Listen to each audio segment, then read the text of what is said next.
Hey mga ka-spark, kamusta kayo? At sa vlog ngayon ay pag-uusapan po natin ang mga ginagawa ng mga lalaki kapag in love.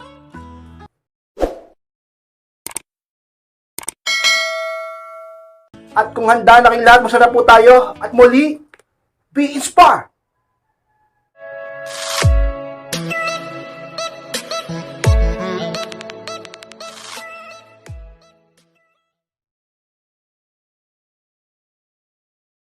At ang unang ginagawa ng lalaki kapag in love is panay ang message at update sa iyo. Yan ang unang talaga namang ka-inspired. Ginagawa ng mga kalalakihan o ng isang lalaki kapag siya ay in love. Sigurado yan ka-inspired. Talagang natitiyak ko yan 100%. Magpaparamdam palagi sa iyo yan. To the point na makukulitan ka na. Ganyan yan. Talagang pati ikaw ay minsan naiinis ka na di ba? Panay ang message, panay ang text, panay ang chat. Sana palagi, di ba? Sana all. O kaya sana forever na. Eh ang kaso, sa umpisa lang yung iba. Alam niyo yan, di ba? Mga babae diyan. Yung naliligaw pa lang ang boyfriend mo sa'yo, yung mister mo, pare ang paramdam. Lagi nag-update. Talaga naman lagi kang kinakamusta. At lagi kang nakakatanggap ng message o sweet message sa kanya. Pero ngayon, para bang nag-iba ang ihip ng hangin, minsan lang siya magparamdam. At kung magparamdam man, minsan pagalit pa, mga away pa. Eh sana hindi naman mangyari sa iba yan. Kaya inspired sa mga talaga namang, di ba, signs ng lalaki in love sa'yo, ginagawa niya ganyan. At sa iba naman na hindi na masyado nagpaparamdam yung lalaki sa kanila, huwag kayong mag-overthink. At huwag kagad kayong mag-isip ng negative. Alam niyo, wala naman permanente sa mundo eh. Ang problema sa tao, masyadong masasanay. Diba? Matuto kang mag-adapt at matuto kang maging matured, kaya inspired. So sa mga dapat mong isipin, kung ang lalaki ay bihira na lang magparamdam sa'yo, mag-update sa'yo, o mag-message sa'yo. Kasi baka naman, nag-iba na yung cycle niya. Baka nag-iba siya ng trabaho. Mas mahirap yung trabaho niya ngayon. Mas dumami yung kliyente niya. Nag-ibang bansa siya. Or baka naman, sabihin natin ka-inspired, nadagdagan yung mga ginagawa niya, nag-gym na siya ngayon. Kaya mababawasan talaga yung time niya sa'yo. Ang mahalaga, nagpaparamdam pa rin siya. Ganyan yan, always think positive ka-inspired. Huwag kang mag-isip ng mga negatibo porket hindi nakasintindi ng dati yung pagpaparamdam niya sa'yo. At sa mga baguhan dyan, talaga namang ka-inspired by nanliligaw sa'yo, may lalaking nagtapat sa'yo, o may lalaking talaga namang naglalaan ng pag-ibig sa'yo. Pakiramdaman mo, obserbahan mo. Kapag ang lalaking yan ay talaga namang consistent sa pagpaparamdam pag may message at laging pag-update sa'yo, di nagsasawa, hindi tumitigil, at talaga namang napaka-effort pagdating sa'yo, sa mga signs ka-inspired na ang isang lalaki o ang lalaking yan ay talagang in love sa'yo ngayon.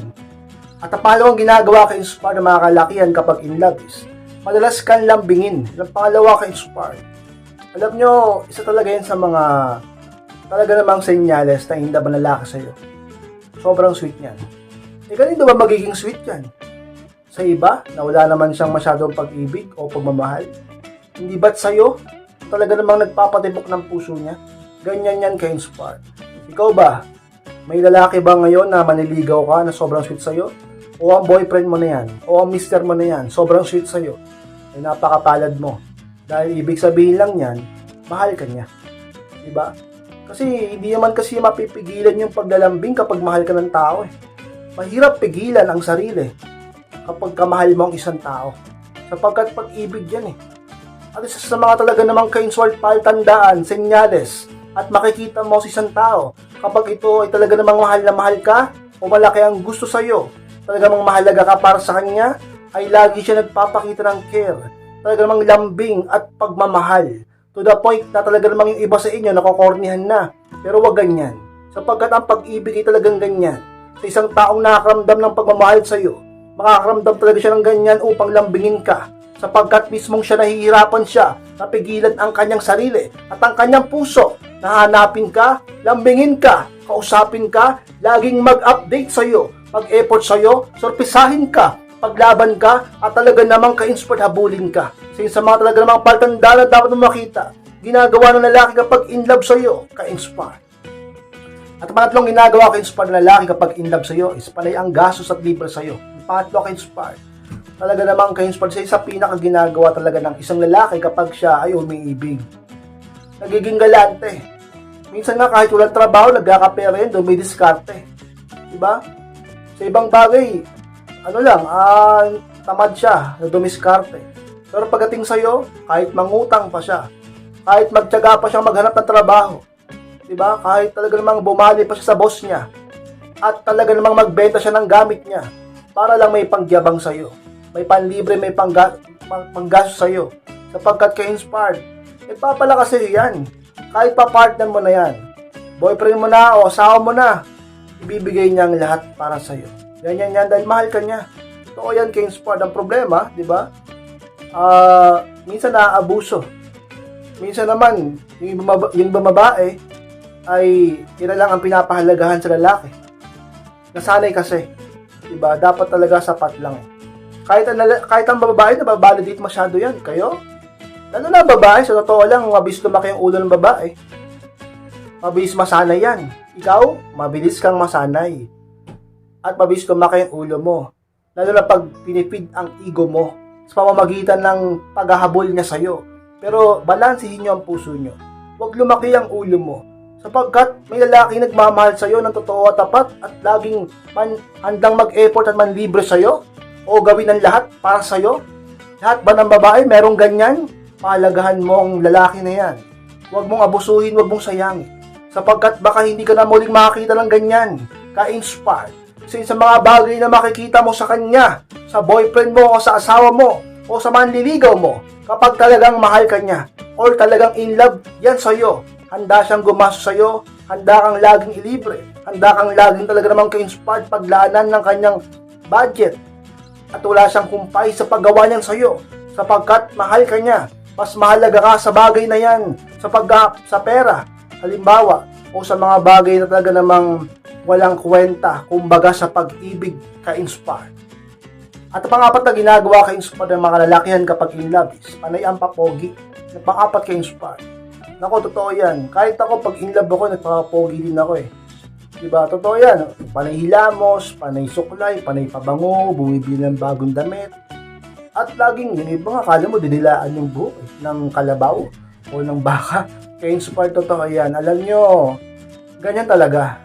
Tandaan nyo, kapag ikaw ay in love, lalaki man o babae, kapag tayo ay in love, nagiging tayo, maingat sa ating pagkilos, pananalita, o sa ating pinapakita, sa ating itsura pati.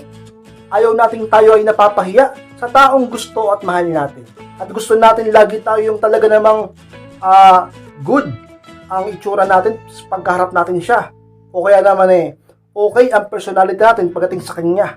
Diba? Sa ibang tao, napaka-cupal ng iba sa inyo. Sa ibang tao, napakasalbahin nyo. Pero sa harap niya, mukha kang maamong anghel. Antindi mo, ka-inspired.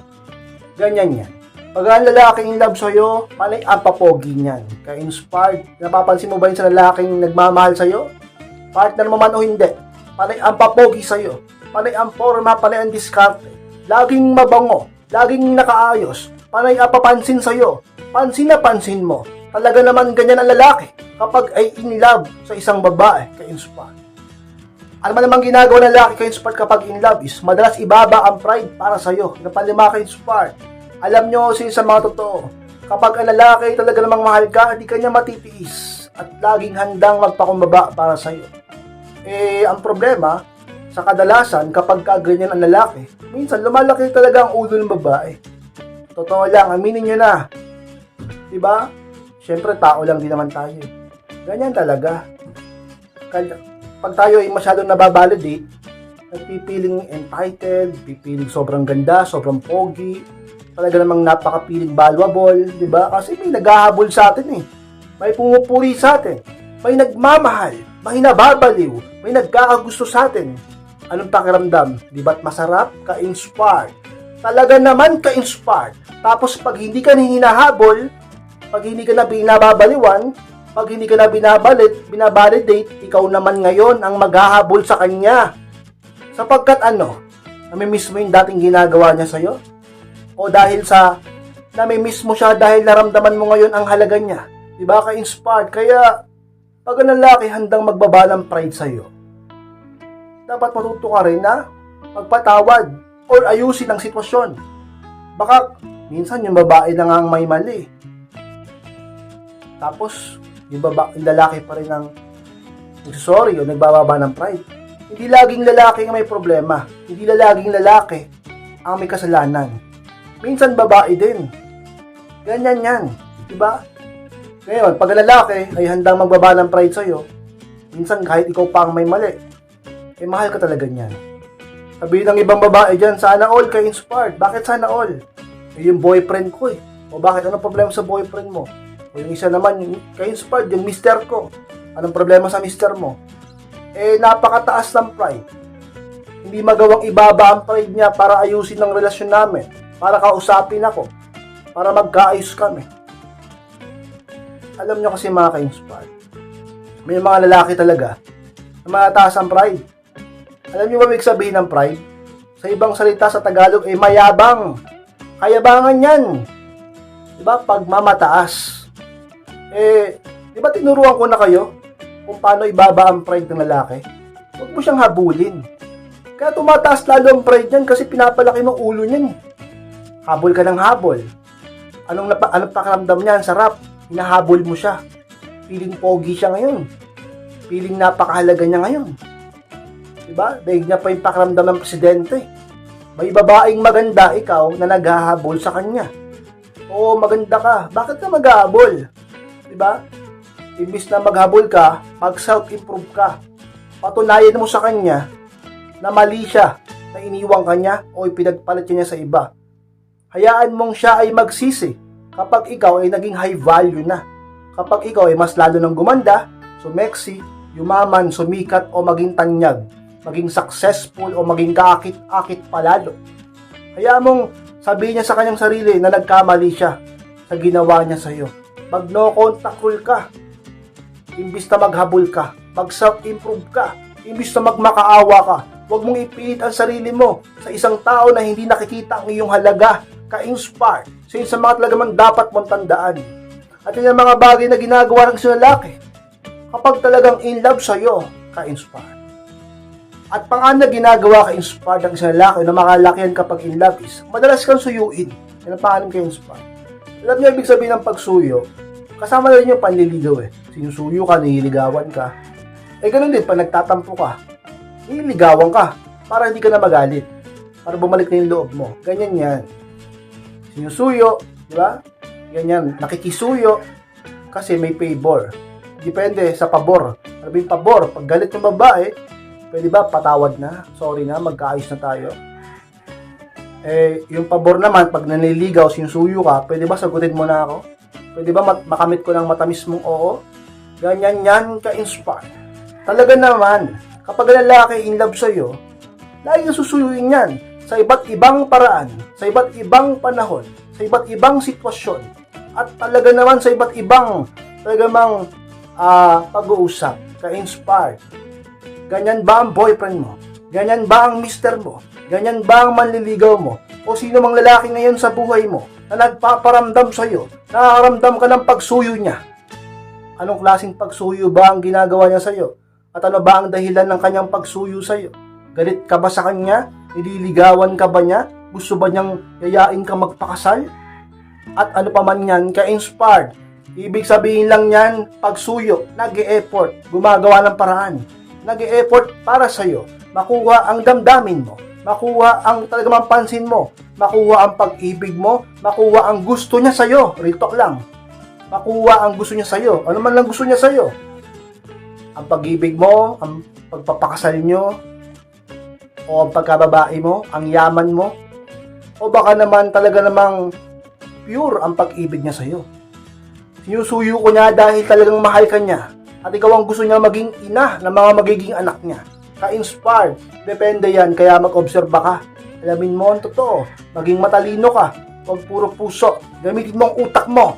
Ka-inspired. Sa mga talaga mang ginagawa ng mga kalakihan o ng isang lalaki kapag siya ay umiibig.